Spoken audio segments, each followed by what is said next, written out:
It is now my great pleasure to introduce the two valedictorians of our senior class, Amy Guenza and Danielle Svetcov.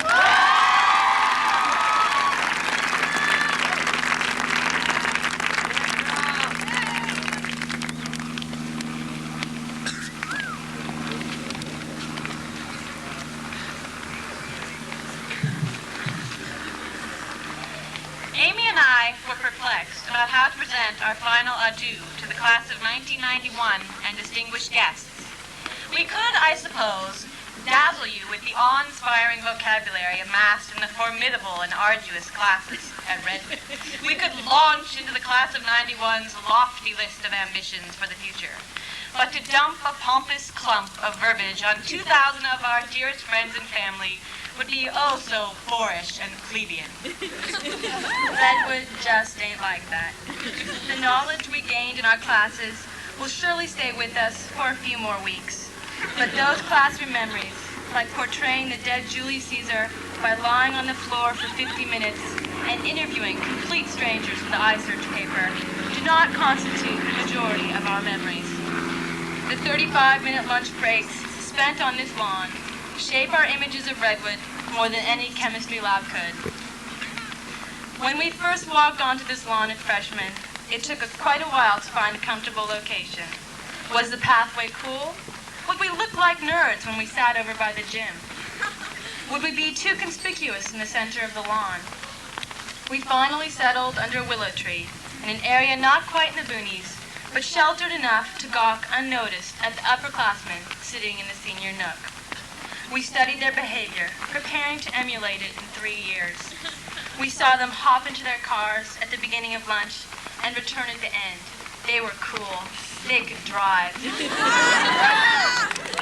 Sophomore year, although no major jump on the ladder of maturity, marked some commendable progress for us. In search of distinction, we ventured all the way across campus to the stage. Our new sophomore status numbed us to the suffocating aroma of deep-fried CEA potatoes.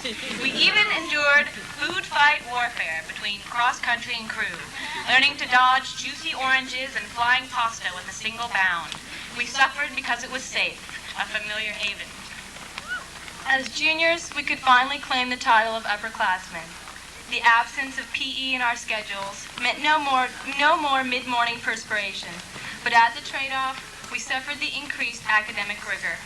Down by the stage, with hacky sacks flying overhead, we managed to cram in those last minutes of studying that could make or break our future careers, according to the counselors. Our reward at the end of the year was the junior prom. However, some of us would have gratefully returned to PE if it meant avoiding the prom date scramble. And then we were seniors.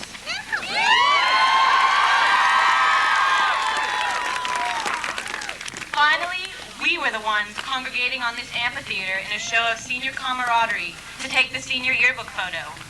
We were the ones frantically sharing college essays and studying AP exams.